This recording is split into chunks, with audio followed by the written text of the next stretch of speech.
ओम शांति। 4 अप्रैल 2022 के ईश्वरीय महावाक्य। पहले सुनते हैं मुरली के मुख्य पॉइंट्स। बाबा ने कहा, भले ग्रस्त व्यवहार में रहो, परंतु मुझ निराकार परमात्मा की मत पर चलो तो तुम श्रेष्ठ बन सकते हो। बाप तुमको फरमान करते हैं, याद में रहकर भोजन बनाओ, खाते पीते चलते फिरते मुझे याद करो। इस याद से ही विकर्म विनाश होंगे और तुम उच्च पद पालेंगे।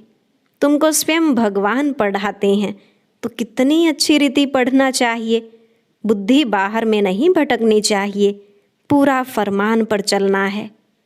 लेकिन पहले चाहिए निश्चय, और साथ में बाप से लव भी पूरा हो।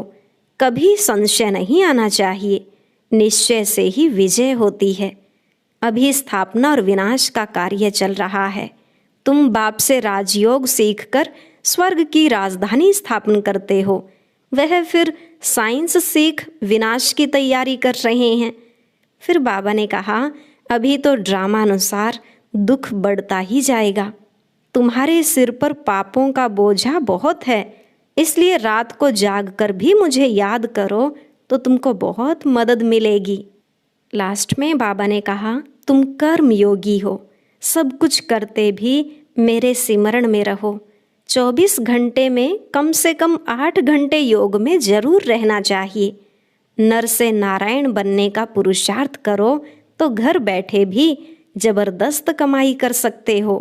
अब सुनते हैं महावाक्यों को विस्तार से। मुरली का सार। मीठे बच्चे, तुम हो कर्म योगी। तुम्हें चलते फिरते याद का अभ्यास करना है। एक बाप के सिमरण में रहे नर से नारायण बनने का पुरुषार्थ करो। प्रश्न, निश्चय बुद्धि बच्चों की मुख्य निशानी क्या होगी?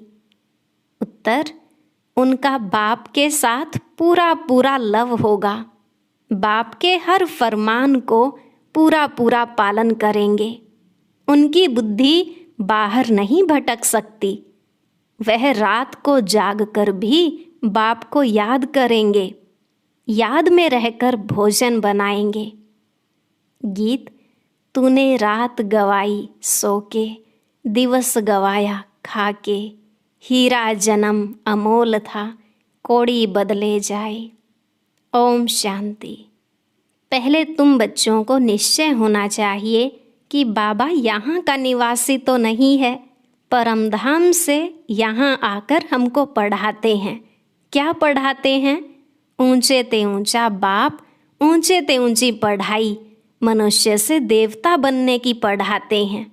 यह पढ़ाई प्रसिद्ध है। इससे असुर से देवता अथवा बंदर से मंदिर लायक बनते हैं। इस समय मनुष्यों की शक्ल भल मनुष्य की है, परंतु विकार बंदर से भी जास्ती हैं। बंदर से तो मनुष्य में बहुत ताकत है, सीखकर ताकत को पाते हैं। यहाँ भी कोई तो बाप से सीखकर स्वर्ग की राजधानी स्थापन करते हैं, कोई फिर साइंस सीख नरक का विनाश करते हैं। बरोबर स्थापना और विनाश का कार्य अब चल रहा है। विनाश हमेशा पुरानी चीज का होता है। वह सब रावण को सलाम करते हैं। सिर्फ तुम ही हो जो राम को सलाम करते हो। तुम बच्चे राम और रावण दोनों को जानते हो। मनुष्य कहते हैं व्यास ने गीता सुनाई है, उसमें जो भगवानुवाद शब्द लिखा हुआ है वह सत्य है, परंतु भगवान का नाम बदली कर झूठा कर दिया है। बाबा कितना समझाते हैं। प्रदर्शनी में सिर्फ एक बात ही समझ जाएं कि गीता का भगवान निराकार शिव है, न कि मनुष्य। यह भी समझते नहीं हैं। यह भी ड्रामा में नूंद है। सिर्फ सन्यासी हैं जो अपने को दुखी नहीं समझते। वास्तव में वह भी दुखी हैं जरूर, परंतु कहते हैं हम दुखी नहीं हैं। या तो कह देते हैं शरीर दुखी होता है, आत्मा थोड़ी ही दुखी होती है। आत्मा सो परमात्मा है, वह कैसे दुखी होगी? यह उल्टा ज्ञान है। अब है ही झूठ खंड। भारत स्वर्ग था तो सचखंड था। बाप समझाते हैं, ड्रामानुसार दिन प्रतिदिन दुख बढ़ता ही जाएगा। भल कितने भी यज्ञ दान पुण्य आदि करें, परंतु परिणाम क्या निकला? नीचे ही गिरते गए। इस समय 100% भ्रष्टाचारी नरकवासी बन पड़े हैं। इसलिए बाप का आना ही ऐसे समय पर होता है जबकि सब दुखी हैं और सब एक्टर्स आ चुके हैं। थोड़े आते भी रहते हैं, मेजॉरिटी आए हुए हैं। अजुन तो बहुत लोग दुखी होंगे, भगवान को याद करेंगे। तुमको तो भगवान खुद ही पढ़ाते हैं, तो कितना अच्छी रीति पढ़ना चाहिए। बाप, टीचर, सतगुरु तीनों ही इकट्ठे मिले हैं। अब और किसके पास जाएं? बाप कहते हैं, भल ग्रस्त व्यवहार में रहो, परंतु मुझ निराकार परमात्मा की मत पर चलो तो तुम श्रेष्ठ बन सकते हो। और कोई गुरु गोसाई की मत पर नहीं चलो। तुम पूछते हो कि परमपिता परमात्मा से तुम्हारा क्या संबंध है? गॉड फादर है तो जरूर बाप से वर्षा मिलना चाहिए नई दुनिया का। किसकी भी बुद्धि में नहीं आता है। फादर माना रचयिता, स्वर्ग की रचना रचने वाला, परंतु यह है निराकार। आत्मा भी निराकार है, यह मनुष्यों को पता ही नहीं है। आत्मा का रूप क्या है, परमात्मा का रूप क्या है? आत्मा अविनाशी है, परमात्मा भी अविनाशी है। हर एक आत्मा में अविनाशी पार्ट भरा हुआ है। यह बातें जब सुनते हैं तो मनुष्यों की बुद्धि चक्री में आ जाती है। जिन्होंने कल्प पहले वर्षा लिया है वही पुरुषार्थ अनुसार सब बातों को समझ जाते हैं। अब तुम बच्चों की बुद्धि में पक्का निश्चय है और बाप के साथ लव भी है। शिव बाबा फरमान करते हैं, तो खाते पीते मुझे याद करो। याद से विकर्म विनाश होंगे और उच्च पद भी पाएंगे। कोई तो भल यहाँ बैठे हैं, परंतु बुद्धि बाहर भटक रही है, जैसे भक्ति मार्ग में होता है। माया का राज्य है ना, बुद्धि बाहर चली जाती है तो धारणा नहीं होती। मुश्किल कोई बाप के फरमान पर चलते हैं। बाप कहते हैं, सिर पर पापों का बोझा बहुत है, इसलिए रात को जागकर मुझे याद करो तो तुमको बहुत मदद मिलेगी। चलते फिरते भी याद का अभ्यास करो। याद में रहकर भोजन बनाओ, इसमें बड़ी मेहनत है, घड़ी घड़ी भूल जाते हैं। बच्चों को अभ्यास बहुत अच्छी रीति करना है। 24 घंटे से 16 घंटे तो फ्री हो, बाकी 8 घंटे तो योग में जरूर रहना है। तुम हो कर्म योगी। बाबा कहते हैं, सब कुछ करते मेरे सिमरण में रहो। नर से नारायण बनने का पुरुषार्थ करो तो घर बैठे भी जबरदस्त कमाई कर सकते हो। बड़े बड़े आदमी भी आएंगे, परंतु टू लेट। तुम्हारे में भी बहुत हैं जो कहते हैं हम लक्ष्मी को अथवा नारायण को वरेंगे, फिर घड़ी घड़ी भूल जाते हैं। ऐसे बहुत हैं जो कहते हैं शिव बाबा इनमें आते हैं। यह बात हमारी बुद्धि में नहीं बैठती है। कोई शक्ति है, कशिश है, परंतु बच्चे बाप को समझते नहीं हैं, क्योंकि शास्त्रों में ऐसी बातें नहीं हैं कि बाप आते हैं। गीता है सबसे ऊंचा शास्त्र, उसमें भी मनुष्य का नाम डाल दिया है। फिर जो ऊंचे ते ऊंचा भगवान है, उनका नाम फिर नीचे वाले शास्त्र में कैसे आएगा? बाप कहते हैं, कितनी भूल कर दी है, मैंने ही यह रुद्र यज्ञ रचा है। कृष्ण को तो कहते हैं श्याम सुंदर, राधे कृष्ण ही लक्ष्मी नारायण बनते हैं। वही पूरे 84 जन्म लेते हैं। 84 लाख कहो तो भी पहले स्वर्ग में आने वाले तो लक्ष्मी नारायण ही हैं। बाप समझाते हैं, तुम देवी देवता धर्म वालों ने 84 जन्म लिए हैं। तुम ही नंबर 1 थे, तुम्हारी ही अब राजधानी स्थापन हो रही है। लक्ष्मी नारायण तुम्हारे ही माँ बाप थे, अब तुम्हारी राजधानी बन रही है। तुम अभी संपूर्ण नहीं बने हो, बनना है जरूर। तब तो सूक्ष्म वतन में साक्षात्कार होता है। अपने को संपूर्ण फरिश्ते समझते हो। फरिश्ते बनने के बाद लक्ष्मी नारायण बनते हैं, उनका भी साक्षात्कार होता है। तत्वम, तुम भी बन रहे हो। कितना अच्छी रीति समझाया जाता है। आजकल स्कूलों में भी गीता पढ़ाते हैं। जो पढ़कर होशियार हो जाते हैं वह फिर दूसरों को पढ़ाएंगे तो पंडित बन जाते हैं। सुनने वाले ढेर फॉलोवर्स हो जाते हैं।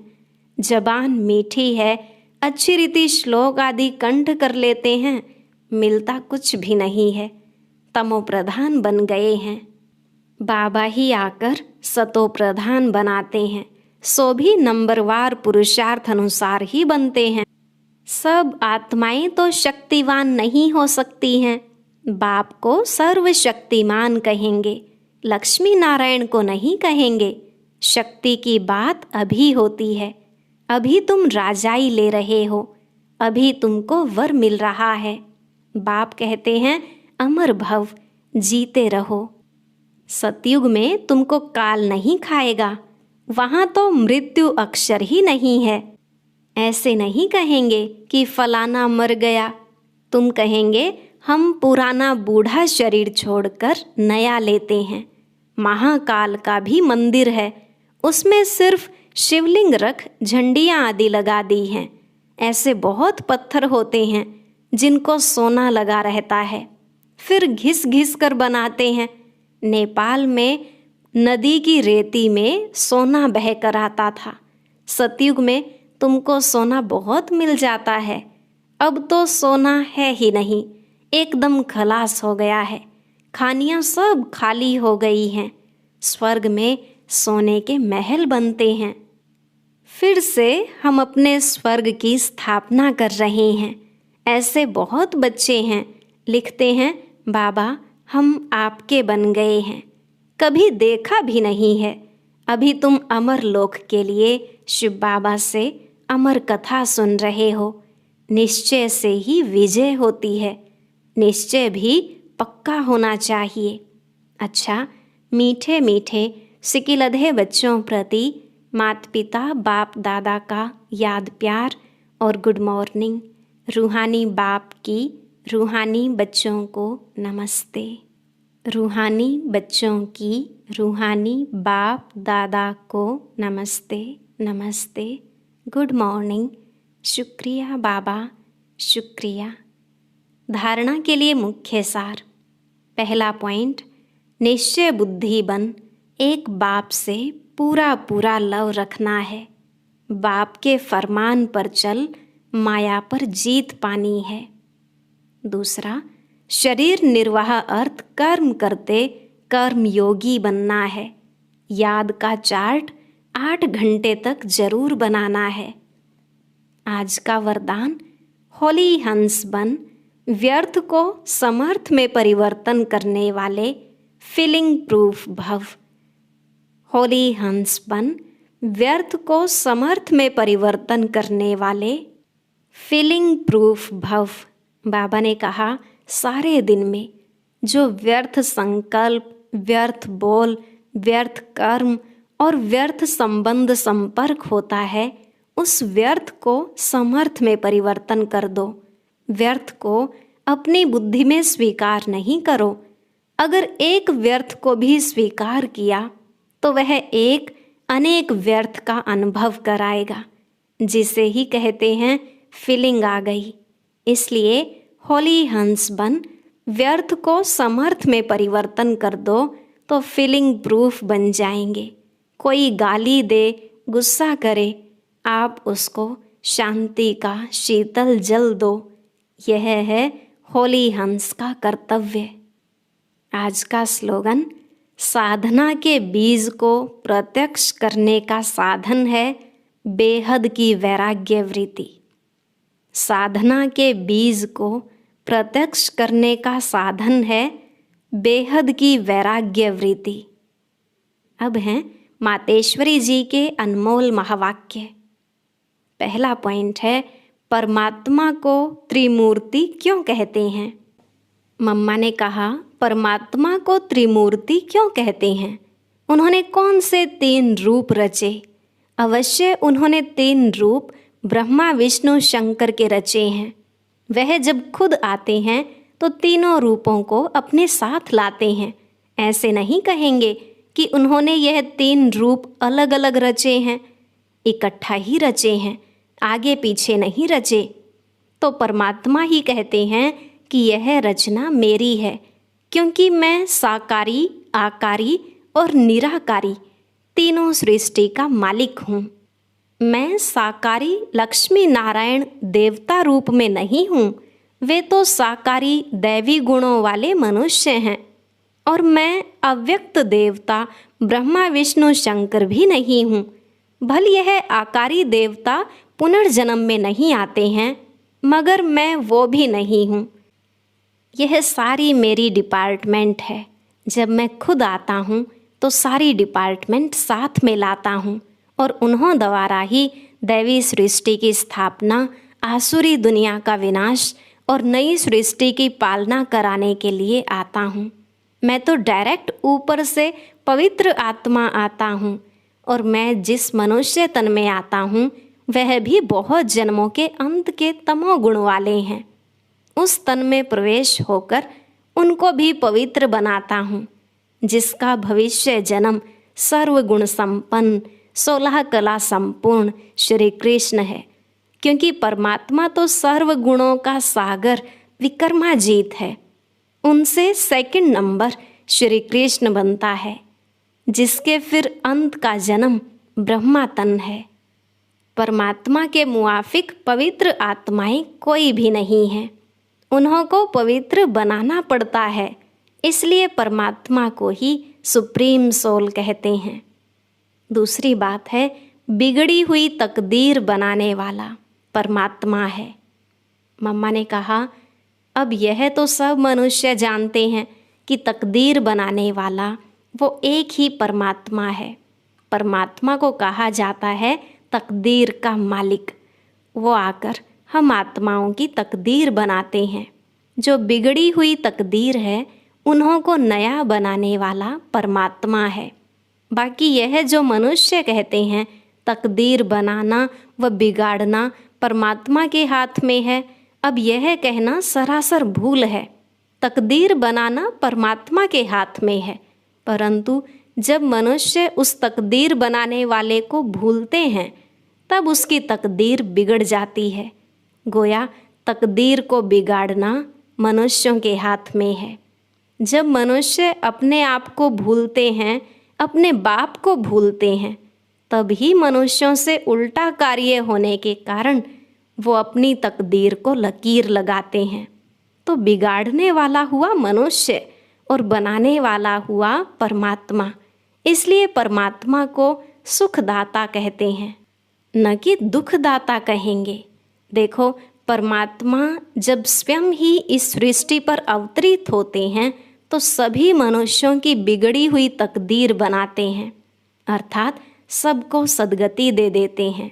तभी तो परमात्मा को सभी मनुष्य आत्माओं का उद्धार करने वाला कहते हैं। परमात्मा कहते हैं, बच्चे, मैं इस संगम पर आए सबकी तकदीर बनाता हूँ। ऐसा नहीं कोई की तकदीर बने और कोई की न बने, परंतु परमात्मा तो सबकी तकदीर बनाते हैं, क्योंकि सभी मनुष्यों का सारी सृष्टि से संबंध है। तभी तो परमात्मा के लिए कहते हैं, तकदीर बनाने वाला जरा सामने तो आओ। तो यही सबूत है कि परमात्मा तकदीर बनाने वाला है। अच्छा, और एक ज़रूरी सूचना, सेंटर पर मुरली सुनने वाले भाई बहनें आज की ये वीडियो ज़रूर सुनें।